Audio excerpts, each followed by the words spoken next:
नमस्कार विद्यार्थियों। BA part second का फर्स्ट पेपर,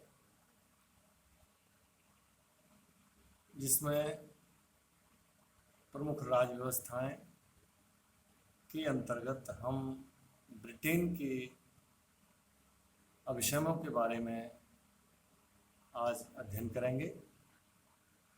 देखिए, अभिशमय अपने आप में ब्रिटेन के संविधान की एक अनूठी विशेषता है, एक यूनिक कैरेक्टरिस्टिक्स है, जो कि अन्य किसी देश में इस तरह से विस्तृत तरीके से विशेषता के रूप में या उसके सिद्धांत के रूप में नहीं दी है, जिस तरह से कि इंग्लैंड के संविधान में इसको स्थापित किया गया है। अभिशमय शब्द जब आता है तो वह सर्वाधिक ब्रिटेन के बारे में ही प्रचलित माना गया है।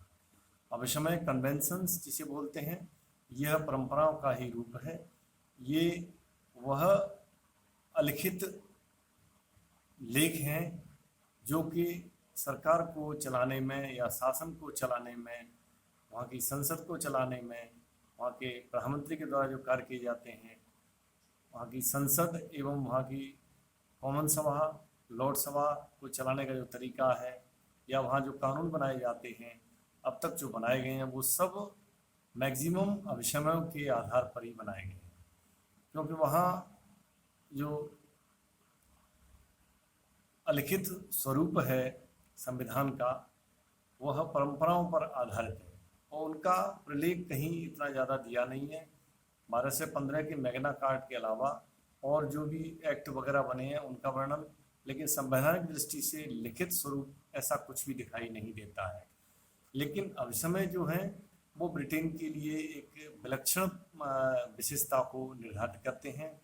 उसमें इस तरह की एक अलग विशेषता है जो अपने आप में विशेष स्थान रखती है। देखिए, अभिशमय कानून की सूखी हड्डियों पर मांस चढ़ाने का कार्य करते हैं, इस तरह का भी कथन दिया गया है। इनकी मान्यता का आधार है कि इनके पीछे व्यवहारिक उपयोगिता है, ये निश्चित उद्देश्यों की पूर्ति करते हैं। उदाहरण के लिए, कोई हठी सम्राट या जिद्दी सम्राट प्रधानमंत्री के परामर्श को मानने से इनकार कर देता है तो स्वाभाविक रूप से प्रधानमंत्री त्यागपत्र दे देगा। अभिशमय यह है कि सम्राट को प्रधानमंत्री का परामर्श मानना चाहिए। इस परिस्थिति में जबकि प्रधानमंत्री त्यागपत्र दे देगा तो सम्राट विरोधी दल को सरकार बनाने का निमंत्रण दे देगा, लेकिन संसद में उसका बहुमत न होने के कारण या तो वह सरकार बनाएगा, यदि नहीं बनाएगा तो संसद उसकी नीति को अस्वीकृत कर देगी तथा कॉमन सभा बजट को अस्वीकृत करके प्रशासन को आर्थिक संकट में डाल देगी। अतः नए चुनाव करने ही होंगे। ये सभी राजा की हठधर्मिता का परिणाम है।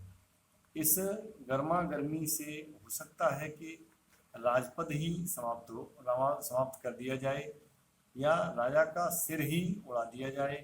कोई भी बुद्धिमान राजा ऐसी परिस्थितियां नहीं आने देगा। अतः अभिशमयों के पालन के यदि व्यवहारिक उपयोगिता का प्रमुख जो तत्व है वह बड़ा ही महत्व का है। इसलिए जब कभी भी किसी उपयोगी अभिशमय का उल्लंघन होता है तो संसद उसके पालन के लिए कानून निर्माण करता है, जैसा कि लॉर्ड सभा की शक्तियों को कम करने के लिए 1911 में अधिनियम पारित किया गया था। इस संबंध में डायसी का मत है, प्रसिद्ध विद्वान, कानून तथा अभिशमय एक दूसरे को संबंधित रहते हैं, परस्पर संबंधित हैं। यदि अभिशमयों का उल्लंघन होता है तो मानव कानून की अवहेलना है। उदाहरण के लिए अभिशमय यह है कि संसद की बैठक प्रतिवर्ष बुलाई जानी चाहिए तथा कानून यह है कि बजट प्रतिवर्ष पारित होना चाहिए। यदि संसद की बैठक नहीं बुलाई गई हो तो अभिशमय के साथ साथ कानून का भी उल्लंघन होगा, क्योंकि संसद का अधिवेशन नहीं होगा तो बजट पारित नहीं हो सकेगा। अतः यह कहना यह कहना है कि कानून का भी पालन होता रहे एवं जो पारंपरिक दृष्टि है वह भी बनी रहे। तो इस तरह से ये इसमें निर्धारित किया गया है। प्रोफेसर लावेल ने इस संबंध में कहा है, डायसी के मत की आलोचना करते हुए उनका कहना है, प्रत्येक अभिसमय के उल्लंघन में कानून का उल्लंघन नहीं होता है। लॉवेल का यह कहना है कि अभिसमयों का पालन वास्तव में जनमत की शक्ति के कारण ही होता है, यानी अभिसमयों को जनता ही मान्यता प्रदान करती है और जनता की जो ताकत है, जनता की जो मान्यता है, वह अपने आप में अभिसमयों का निर्धारण करती है। इस संबंध में ऑग का मत है, प्रसिद्ध विद्वान लॉवेल के मत का समर्थन किया है और अभिसमयों के पालन के पीछे जनमत का ही बल बताया है कि जनमत के बल के आधार पर ही अभिसमयों का पालन किया जाता है। इस संबंध में लास्की का मत है, अभिसमयों के पालन का सबसे प्रमुख कारण है सभी राजनीतिक दल यह चाहते हैं कि अभिसमयों का पालन किया जाना चाहिए या उनका पालन होना अत्यावश्यक है। शासक वर्ग की इच्छा भी इसमें अपना महत्वपूर्ण स्थान रखती है कि जो भी दल शासन में होता है वह चाहता है कि अभिसमयों का पालन होता रहे। शासक दल तथा विरोधी दल दोनों अभिसमयों का पालन इसलिए करते हैं क्योंकि चुनावों के समय जनता के सामने यह कह सकें कि हमने अभिसमय का पालन किया है। तो ये अभिसमयों के पालन का इस तरह से या उनकी आवश्यकता की जो बात है स्पष्ट की गई है। और इसमें अगली बात है, अंग्रेजों की यह रूढ़िवादिता भी निर्धारित की गई है कि उनकी प्रवृत्ति ही ऐसी है या वहाँ एक कस्टम या एक रीति रिवाज का स्वरूप बन गया है अभिसमयों का पालन करना। राजनीतिक जागरूकता, पॉलिटिकल अवेयरनेस इंग्लैंड में यह निश्चित करती है कि अभिसमयों के उल्लंघन के द्वारा जो समस्याएं पैदा होंगी वह हमारी जागरूकता पर प्रश्न चिन्ह लगा देंगे। फिर है शांति और प्रगति की कामना। अंग्रेज अभिसमयों का पालन इसलिए भी करते हैं क्योंकि देश में शांति स्थापित बनी रहे और इसी सानिध्य में प्रगति की बढ़ोतरी होती रहे या प्रगति के पथ पर चलता रहे। क्योंकि ध्यान रखें, पार्लियामेंट्री डेमोक्रेसी है, भले ही वहाँ पर राजतंत्र भी है, लेकिन अभिसमयों की जो वास्तविक स्थिति है वह जनता की मानसिकता पर डिपेंड करती है और जनता द्वारा मान्यता प्राप्त होने के कारण वह अभिसमय अपने आप में एक बहुत बड़ा निष्पादन कार्य करते हैं। उच्च पदों पर आसीन व्यक्तियों द्वारा भी पालन किया जाता है। इंग्लैंड में राजा भी अभिसमयों का पालन करता है, एक व्यक्ति सामान्य तरीके से भी करता है और संसद भी इस बात को मानती है कि संसद के विरुद्ध वह विवाह भी नहीं कर सकता। ऐसा मानते हैं कि राजा संसद की अनुमति के बिना कुछ भी नहीं कर सकता।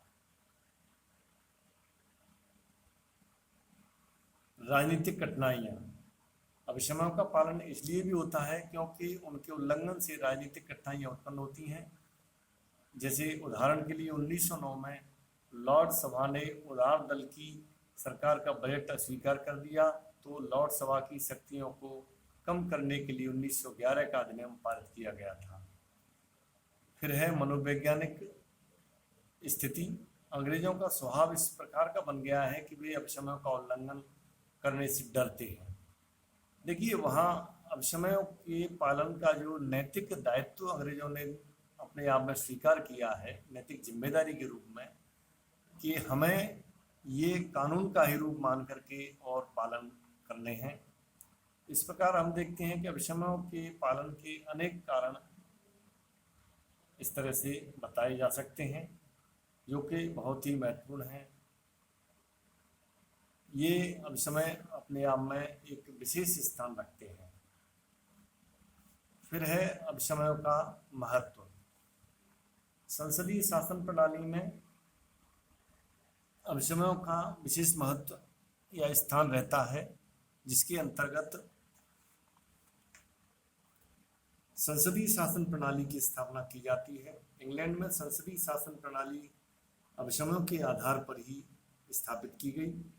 ब्रिटेन में अनेक अभिसमय ऐसे हैं जिनके द्वारा व्यवस्थापिका और कार्यपालिका के संबंधों की स्थापना हुई।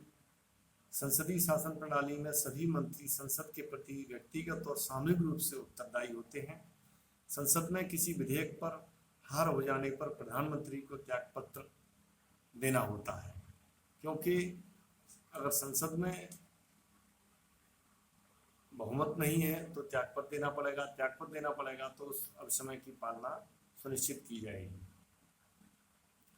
तो इस तरह से अभिसमयों का पालन करना या अभिसमयों का महत्व, हम अब महत्व के बारे में और भी